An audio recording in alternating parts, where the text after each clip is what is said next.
Hello everybody, welcome to my channel Chapter Chat, and today let's read a beautiful story, The Snake and the Mirror by Muhammad Bashir from your book Beehive. So let's get started.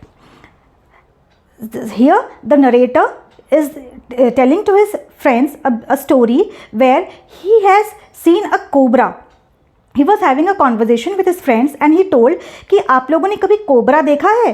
Has ever a cobra collided in your body? तो वो कह रहे हैं कभी cobra आपके पास आया है, कभी आपके बॉडी में कभी कोई कोबरा चिपका है? Then everybody said no. What happened? So the narrator now he is telling a story.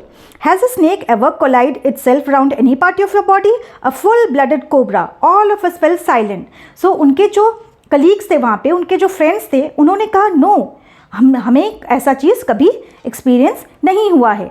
So the narrator continued. It was a hot summer night about 10 o'clock. I had my meal at a restaurant and returned to my room. So the author is telling, it was a summer time, वो summer का time था, and at night he was a bachelor, he was staying in a room. तो वो बाहर से एक restaurant से अपना खाना खाकर आए and he was coming to his room and he was trying to rest there. And उस रूम में वो जहाँ रहते थे वो इतना अच्छा घर नहीं था. It was just a okay home and where he could stay. Because उनके पास ज़्यादा पैसे नहीं थे बहुत बड़ा लैविश होम लेने के लिए, तो एक बेसिक सा रूम लेकर वो रहते थे. और उनके रूम्स में बहुत सारे चूहे भी थे. तो पहले ज़माने में जो घर होते थे इतने अच्छे तो नहीं थे. इट वाज नॉर्मल हाउस और कुछ उस ऊपर में छोटे होल्स भी हो जाते थे, तो जिस रास्ते से चूहे उनके रूम में आ जाते थे. काफ़ी सारे चूहे थे और उनको पता था कि उनके रूम्स में चूहे हैं, पर उनको कुछ वो जब भगाते थे तो वो चूहे चले जाते थे. And he used to stay in that room. बस with all these things he could manage. He was letting off his life. जैसे चल रहा था वो चलने देते थे. और उन्होंने वो रूम में जब आए उन्होंने एक मैच बॉक्स निकाला और केरोसिन लैम्प को वो लाइट करने लगे. Okay, tell me what is a kerosene lamp. जब पहले ज़माने में 80s में 90s में गाँव होते थे वहाँ पे लाइट्स नहीं होता था, तो जो गांव के लोग हैं वो केरोसिन लैम्प्स यूज़ करते थे. केरोसिन उस लैम्प के अंदर वो केरोसिन डालते थे और लैम्प्स को match stick with the help of match stick वो उसको जलाते थे. और ऐसे करके वो रात के टाइम पे उनके काम जो होते थे वो किया करते थे. So the narrator also he did the same thing. उन्होंने मैच स्टिक निकाली, अपना जलाया और वो अपने काम करने लगे. फिर उन्होंने उनकी जो मेडिकल बुक थी मटेरिया मेडिका, उसको उन्होंने निकाला और वो उस बुक को पढ़ने लगे. तो उन्होंने अचानक उनकी नज़र जो है मिरर पे पड़ी. उनके जो वॉल पे जो मिरर लगी हुई थी, उनके पास बहुत कुछ सामान तो था नहीं. उनके सूटकेस में 2 pair of clothes, 1 dhoti and a coat. He was wearing his coat और कुछ ज़्यादा सामान था नहीं. And a mirror it was hung on the wall जिससे कि वो अपना चेहरा देखते थे. तो अचानक वो मिरर में वो अपना चेहरा देखने लगे. And he started talking to himself, wow I am looking so beautiful. मैं कितना खूबसूरत दिख रहा हूँ, मैं कितना गोरा हूँ, मेरी मूछें जो हैं मेरे ऊपर कितना सूट कर रहा है मेरा मूछा, और मेरी मूछ जो है वो बहुत अच्छा लग रहा है, मैं कितना अच्छा दिख रहा हूँ. And he started having a conversation with himself कि मैं शादी करूँगा, मैं एक मोटी लड़की से शादी करूँगा. Why does he want to get married to a fat girl and not a thin girl? क्योंकि he is thinking if will married to a fat girl, वो फैट लड़की जो मोटी लड़की जो है वो भाग नहीं पाएगी उनके पीछे, और वो कुछ गलती करेंगे तो वो गलती करके दौड़ के चले जाएंगे और वो मोटी लड़की नहीं दौड़ा पाएगी उनको और वो बैठी रहेगी. And he was laughing at himself, he was talking to himself, he was enjoying his little time. वो इंजॉय कर रहे थे. All of a sudden what he heard a थर्ड sound on his back side. उनको suddenly एक आवाज़ आई धड़ करके.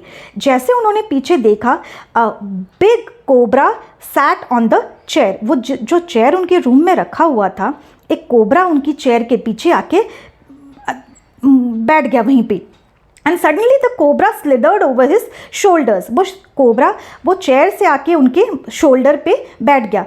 Poor narrator he couldn't do anything. अब वो क्या करें, वो हिलेंगे तो वो कोबरा उनको बाइट कर देगा. एंड ही वॉज थिंकिंग कि अगर इसने मुझे बाइट किया तो मुझे कौन कौन सी मेडिसिन खानी पड़ेंगी, क्या क्या करना पड़ेगा, कैसी कैसी चीज़ें मुझे करनी पड़ेंगी सो दैट मैं बचूं. And he started chanting the name of gods. जब हमारे ऊपर कोई मुसीबत आती है तो हम क्या करते हैं, हम भगवान का नाम लेते हैं. Oh god please save me from this terrible situation. So the poor narrator he was also doing the same thing. वो गॉड्स के नाम लेने भगवान के नाम चांस करने लगे कि please save me God, please save मी. और सडनली वो कोबरा वो उनके हाथ से, वो बॉडी से निकल के वो टेबल पे जाके बैठ गया. The cobra he sat on the table and he started looking at the mirror. वो कोबरा भी मिरर को देखने लगा और वो cobra he must be thinking what should I do, am I beautiful और नॉट, मैं अच्छा दिख रहा हूँ कि नहीं दिख रहा हूँ, मुझे अपने क्या करना चाहिए कि मैं और खूबसूरत दिखूँ. The cobra he was looking just staring at the mirror. वो कोबरा मूव भी नहीं कर रहा था अपनी जगह से and he was staring at the mirror. And जब नरेटर ने देखा कि वो कोबरा अपने उनके बॉडी से वो निकल गया, he slowly stepped out of his room. धीरे धीरे, जैसे कि कोई साउंड ना आए, वो कोबरा धीरे धीरे, वो नरेटर जो है वो कोबरा वहीं टेबल पे बैठा हुआ था और नरेटर जो है वो धीरे धीरे धीरे धीरे वहाँ से रूम से निकले, जस्ट स्लोली, सो कि कोई साउंड ना हो. And he moved out of the room and ran for his life. वो जैसे वहाँ से निकले ऐसे दौड़ दौड़ के भागे. He straight away went to his friend's house और सीधा वहाँ पे अपनी फ्रेंड के घर चले गए. उन्होंने ना आगे देखा ना पीछे. उस टाइम पे सिचुएशन पे when you have a cobra in your house, तो आपको बस अपनी जान बचानी होती है. यू कैन नॉट सी कि मैंने डोर लॉक किया या नहीं, मैंने कुछ छोड़ दिया या नहीं, मेरा कुछ रह तो नहीं गया. The only thing you do is you run from there. And same here the narrator also, he ran from that place. वो दौड़ दौड़ के वहाँ से भाग गए और सीधा अपने फ्रेंड के घर गए. When he reached his friends place, उन्होंने क्या किया, वो गए. First he went to the bathroom, he took a shower और वो अच्छे से उन्होंने नहाना धोना किया.